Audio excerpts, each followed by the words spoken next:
happened in the parliament was very unfortunate.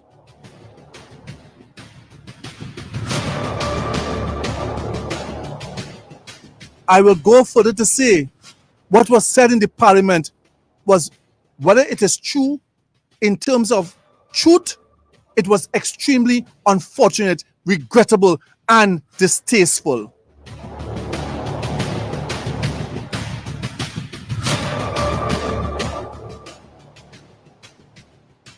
I was glad when I heard that the member of parliament, the honorable minister, apologized for his error of judgment.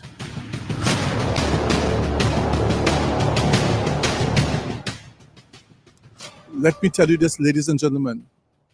I, as you know, have sat as a senator. I have sat as a senator for about 5 years. I sat in the parliament as a senator of Trinidad and Tobago.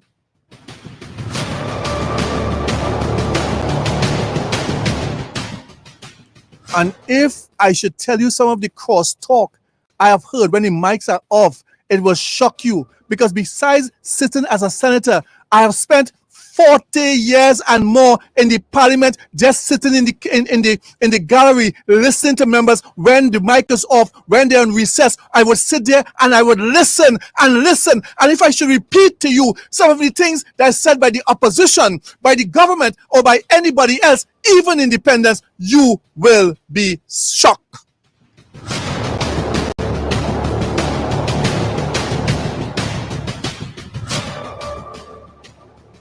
You know the calypso. The calypso. What's the name of that calypso who sang the song? In Parliament, the kicks in. What's the time? What's that song, Tom? Oh, that's Explainer. Explainer. In Parliament, the kicks in. I tell you, I've listened to all kind of picong, real hardcore fatigue. That is the Homer fatigue. That's the Homer picong. But it's unfortunate what was captured nevertheless.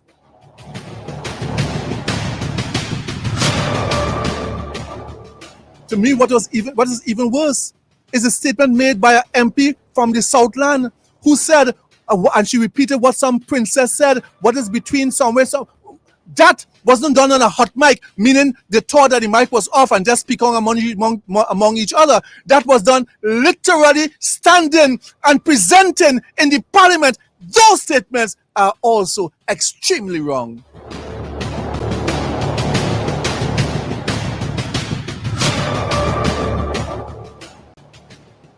And we must be fair across the board. The same way we requested or we wanted to get an apology from Stuart Young, the same way others who make statements that is categorically wrong in principle, in terms of leadership to the children, in terms of an example, if they make statements like that, they all must be treated as though and seen, and they must be made to also apologize.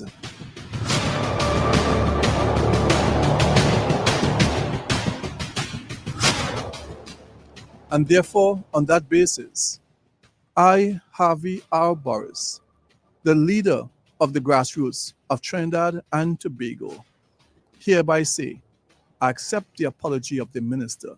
Most unfortunate, I recognize the work he has been doing for our country in respect of bringing and getting betterment for our country. But I hope that such a mistake will never happen again, because that time I will not be so forgiven.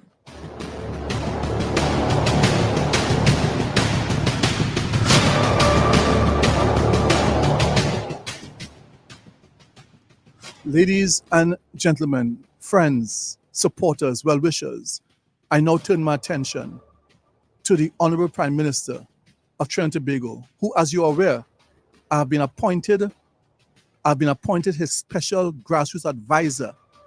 I have an appointment quite a while now. I've been appointed as the Prime Minister's special grassroots advisor, but I'm not here to speak only as a special grassroots advisor. I speak as a leader of the grassroots of Trinidad and Tobago. But as a special grassroots advisor, which I've been appointed, of course, as you know, self-appointed, people anointed, without office, perks, pension, or even any gratuity. but I'm still there holding the portfolio. One day, he will see it fit to make it official.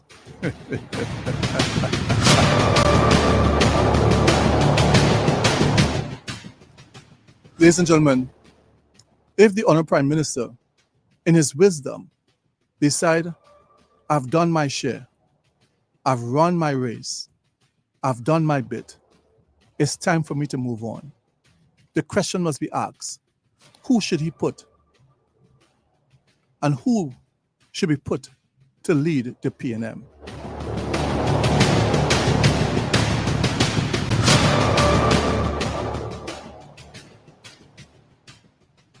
The question must be asked, if the leader of the opposition decide to take the advice given to her by her so-called dissident MPs who are now put on the back bench, who should come to the forefront of the UNC?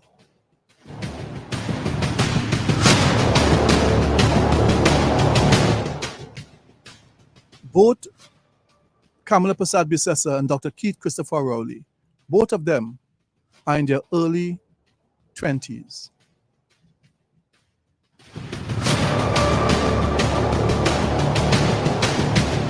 Now, while they're still young in comparison with US politicians and politicians around the world, we think it is time that they probably should consider what they are considering at this point in time.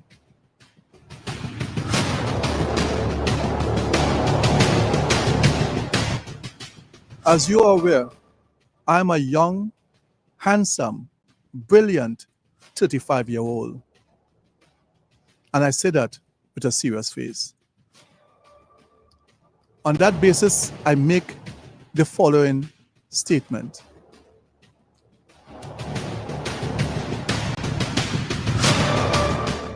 If the Prime Minister should demit office in his own wisdom and should decide, I've served 10 years as Prime Minister, 5 years as leader of the opposition, that's 15 years, and many, many years as a minister and years as opposition leader, I've done my job.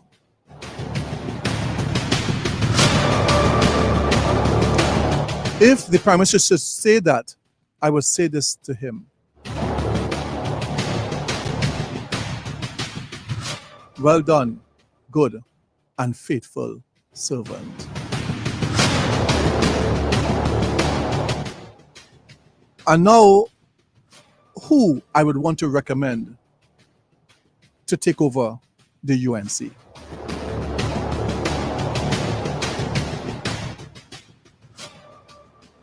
If the UNC should, if the leader of the UNC should demit office, I'm not sure what the processes are in the UNC. I know what is in the PNM, but I hope they have strong processes that will take care and put things democratically. I would like to see Vasan Bharat become the new leader.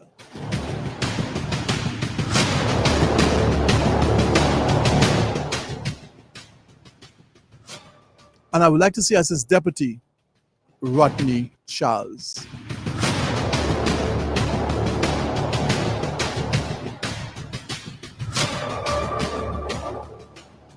Ladies and gentlemen, in the PNM, I would like to see, if the Prime Minister should demit office, I would like to see taken over through the democratic process and processes. I would like to see, number one, I have 4 persons I shall give in descending order, if that's correct. My first choice is the Minister of Foreign Affairs, Dr. Emery Brown.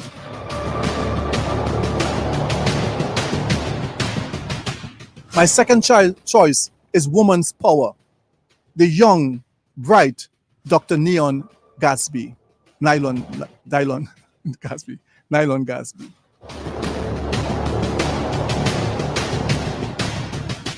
My third choice, the gentleman that spoke in the Parliament on the hot mic, Minister Stuart Young.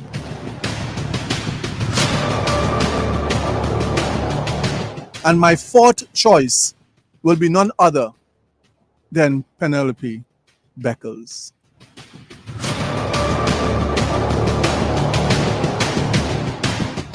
The leader of the grassroots has spoken, and therefore I will take one call to close the program. So we'll take one call if you can come in now, because our time is very short. But this is, as I see it, as the leader of the grassroots. And I shall tell all my grassroots to follow my guidance in respect to the leadership of the both political parties. Telephone number 622-3937. That's 622-3937. Ladies and gentlemen, let me say this to you. At the end of the day, we must put our country first. We must ensure that there's continuity. We must ensure leadership. Caller, welcome. Welcome, Harvey Burris. This is your friend from St. Anne's here. Yes, sir. Welcome. Oh my gosh. Oh my gosh. Yes. I do apologize. Yes, go ahead, my brother. Let me give you a minute or two. Just make a short contribution, yes, because we could always speak our other time. Yeah. And I like how you put the three things in order. The one in Guyana, the one with the issue in Parliament, and of course the leadership of the PNM. Mm-hmm. But as a grassroots man, I know in the budget there are two things I would like to discuss here, very short. Yeah, go on quickly. One has to do with the allocation of money to pay for which I said go to one ethnic group. And the other one recently is that the government giving $25 million to Lara Foundation. I have an issue with that one. You know why? You is a grassroots man. You is the honest man I know in Trinidad here. The honest man that have a record of dealing with the high-risk youth that the Prime Minister referring to, that $25 million.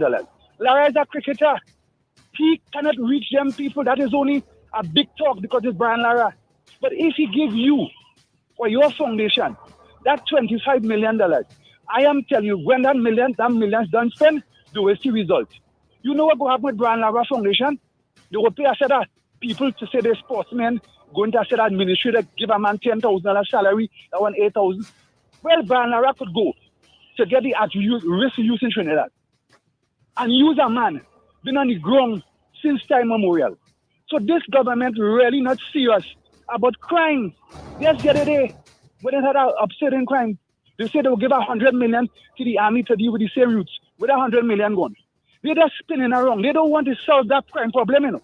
I keep telling you again, this government has no care for the African people in this country that keeping them in power for years. All they're doing is playing political game to keep themselves in power at the risk of these people. That is why other ethnic groups been doing very well. You know why? They've been getting contracts, afford things, and they could create a better family.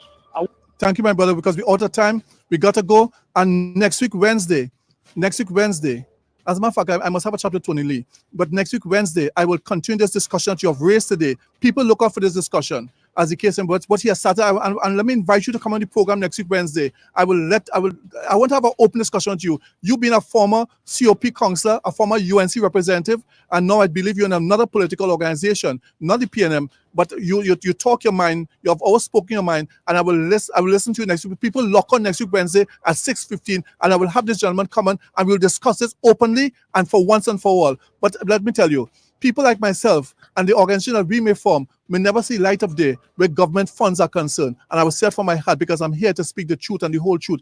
I don't have the big name, and some governments only like to associate with the big names. And that's the reality. But that's the reality that I have to live with, that we all have to live with. Until next week, Wednesday at 6:15, remember, do the right thing because it's the right thing to do. Let's stop crime. Let's reduce crime. Let's do what we can to ensure the future of this country is in good hands. And one thing for next week Wednesday I should speak about also is asking men to please have the strength and the power to walk away. When the relationship goes sour, please, I beg of you, walk away. TNT, I love you. I love my country. Welcome to Alicia's Palace, your gateway to relaxation, adventure, and excitement. Nestled in the picturesque Lady Chancellor Hills overlooking Port of Spain, we cater to both tourists and locals seeking an unforgettable staycation experience. Our rooms are designed to provide the utmost comfort, ensuring you have a restful and rejuvenating stay. Pamper yourself in our jacuzzi room or enjoy fun-filled moments in our 2 outdoor pools. You can unwind in our bar and lounge or embark on thrilling island tours and experiences. Planning a wedding or special function? Our 300-capacity event facility is the ideal choice to create lasting memories with your loved ones. You can also choose from exciting packages like single-day and overnight packages with your special someone. To book your tropical escape, call us at 624-8553 or WhatsApp 3173843. You can also email us at info@aliciaspalace.com or visit our website at aliciaspalace.com for more details.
This is Caribbean Vibes.